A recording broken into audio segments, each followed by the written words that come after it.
Hey, it don't happen. It don't set.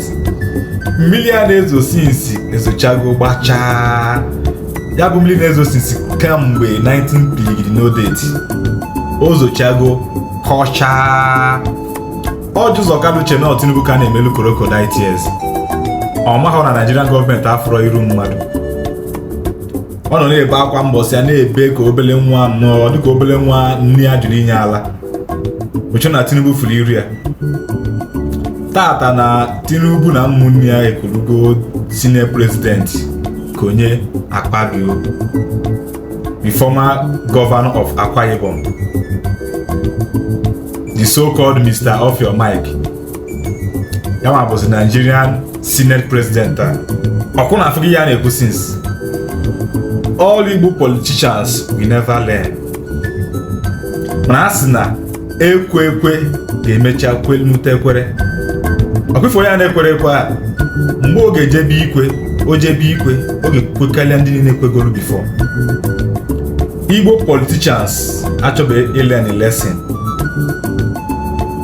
Aside Okubo say you must learn a lesson, but our Igbo leaders achọbeghị learn a lesson. Ọkwụna afụgo n'ihe nna na-ebe since last year na-eti ekwulu from his own presidency to the southeast, ekwulu from his own nke to the southeast, ekwute from his own senior president to the southeast. Everything na today na bego na njedobe. Ọ dịgo clear. President onwezi nke lulu ndị southeast aka. Vice president elu ozife aka. Senior president na onwe ya kwu agafelugo fa.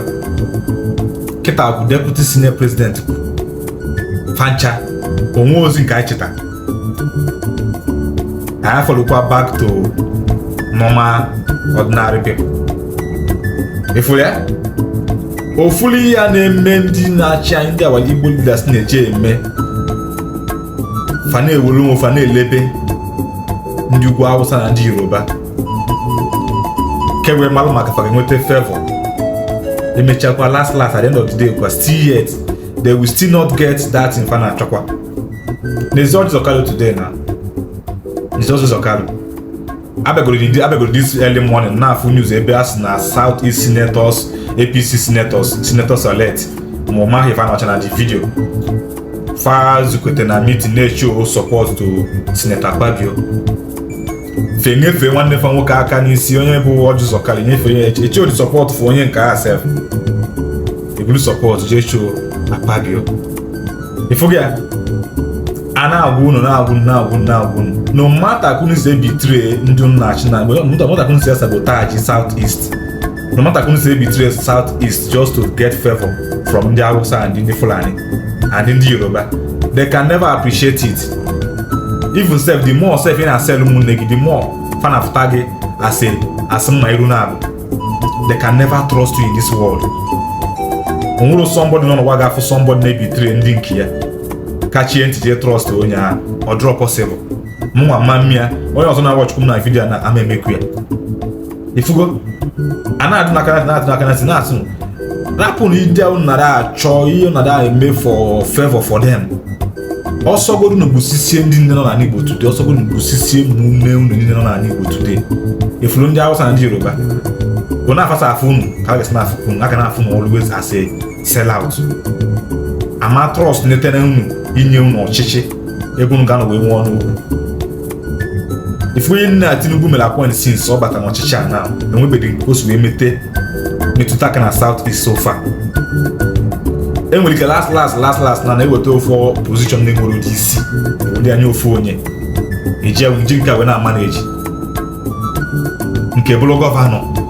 Ihe m na ọ ga na-eme ga-abụ ihe ga na-epilizi ndị Hausa na ndị Fulani ka o wike mama ọ ga-enweta president, ka ọ ga-enweta minista, ma ọ ga-enweta senior president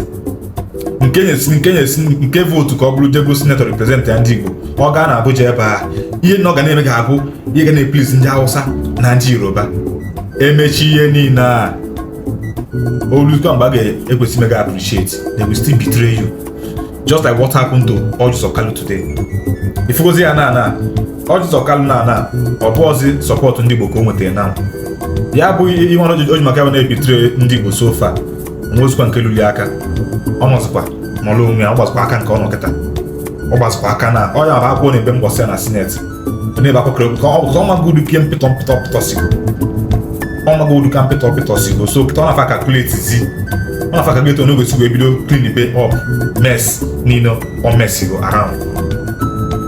The next person na-akwado ịcollect woto nwere ike bụ mahi ma ọ bụ uche ya adịrị ya because the host aga bụ onye nke ha enwere ike collect next woto.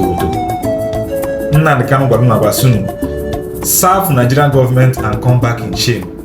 The latest on this list now is Orji Uzor Kalu. Process of corruption onwe aka na onye nke a achụpụghị ya n'ime na ekwuru mmadụ na onwe ya ka ebe ọ nọ si na ọ nọ na UK nọ na nga one after the other until ọ na-amụrụ akọ.